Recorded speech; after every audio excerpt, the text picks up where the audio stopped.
अगर किसी एक युद्ध ने पूरी दुनिया की आत्मा को झंझोर के रख दिया था तो वह था द्वितीय विश्व युद्ध। इंसानियत का वह काला अध्याय जिसने सिर्फ सेनाएं ही नहीं लेकिन पूरी मानव सभ्यता जल उठी थी। करोड़ों लोगों की मौत, शहरों का खंडर में बदल जाना, लोगों को गैस चेंबर की मदद से मार देना और अंत में परमाणु बम का कहर, यह सब दुनिया ने पहली बार देखा था। लेकिन ऐसा क्या हुआ था कि पूरी दुनिया दो हिस्सों में बट गई थी। यूरोप की राजनीति आग का गोला बन गई थी और एक आदमी की महत्वाकांक्षा ने पूरी दुनिया को विनाश के मुहाने पर लाकर खड़ा कर दिया था। इसी सब को जानेंगे हम आज की वीडियो के अंदर। असल में दूसरे विश्व युद्ध की कहानी पहले विश्व युद्ध के खत्म होते ही शुरू हो चुकी थी। 1919 में वर्साइल की संधि ने जर्मनी को अंदर से तोड़ दिया था। जर्मनी से उसकी जमीनें छीन ली गई थी, सेनाएं सीमित कर दी गई थी और उस पर भारी आर्थिक जुर्माना लगाया गया था। जर्मन जनता को लगने लगा था कि उनके साथ अन्याय हुआ है।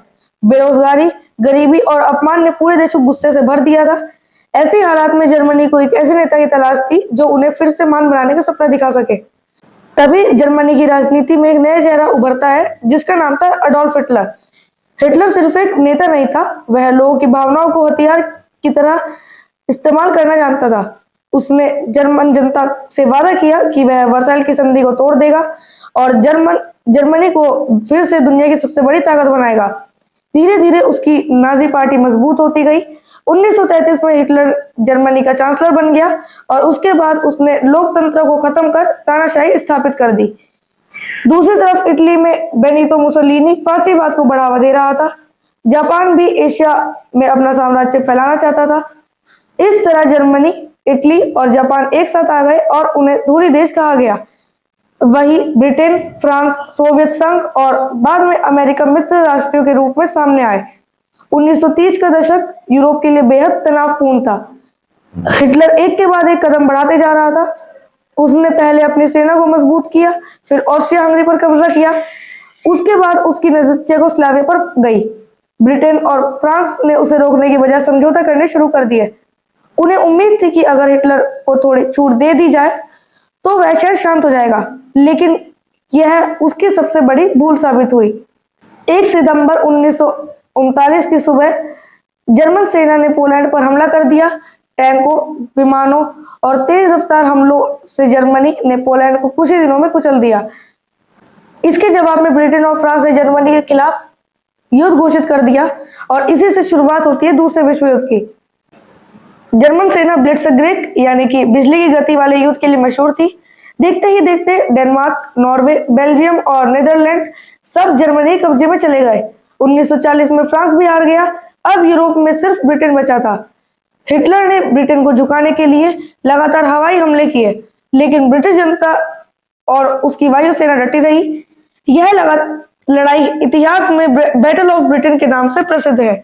इसी दौरान हिटलर की नफरत यहूदियों के खिलाफ और बढ़ती जा रही थी।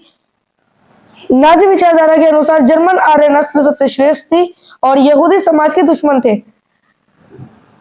लाखों यहूदियों को पकड़कर कॉन्सेंट्रेशन कैंप में भेजा गया। वहां पर उनसे मजदूरी करवाई जाती थी, भूखा रखा जाता था और बाद में गैस चैंबरों की मदद से मार दिया जाता था। इतिहास ने इसे हॉलोकास्ट नाम दिया है और इसके अंदर लगभग 60 लाख यहूदियों की हत्या कर दी गई थी। लेकिन हिटलर की सबसे बड़ी गलती अभी बाकी थी। जून 1941 में उसने सोवियत संघ पर हमला कर दिया। शुरुआत में जर्मन सेना तेजी से आगे बढ़ी और मॉस्को तक पहुंच गई, लेकिन रूस की कड़ाके की सर्दी और सोवियत सैनिकों के जबरदस्त प्रतिरोध ने जर्मनी की सेना की कमर तोड़ दी।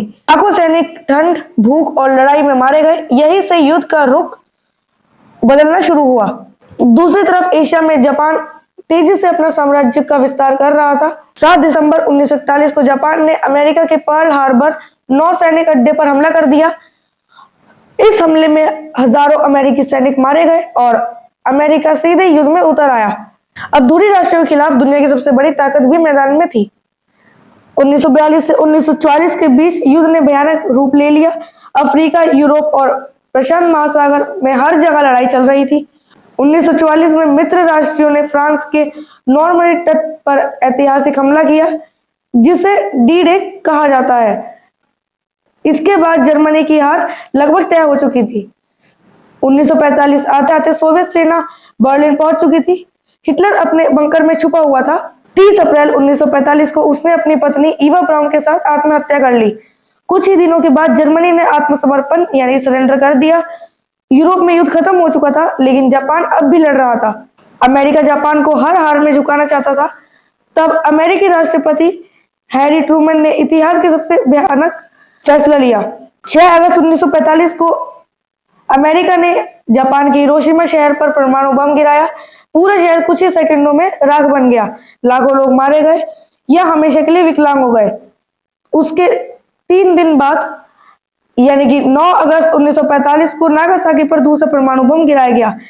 इस विनाश के बाद जापान ने आत्मसमर्पण यानी सरेंडर कर दिया। 2 सितंबर 1945 को दूसरे विश्व युद्ध की आधिकारिक समाप्ति हुई। 6 साल तक चले इस युद्ध में लगभग 7 करोड़ लोगों की जान गई थी। करोड़ों लोग बेघर हो गए थे, शहर तबाह हो गए थे और पूरी दुनिया बदल गई थी। इसे युद्ध यानी कि द्वितीय विश्व युद्ध के बाद जो यूनाइटेड नेशंस है यानी कि संयुक्त राष्ट्र है, उसकी फॉर्मेशन या स्थापना हुई थी, ताकि आने वाले समय में इस तरीके के युद्ध वापस से इंसानियत को झेलने ना पड़े, देखने ना पड़े। लेकिन यह युद्ध इंसानियत को हमेशा याद रहेगा और हमें यह सिखाता है कि जब भी सत्ता, नफरत और महत्वाकांक्षा इंसानियत के ऊपर भारी पड़ जाती है तो उसकी कीमत पूरी दुनिया चुकाती है। धन्यवाद।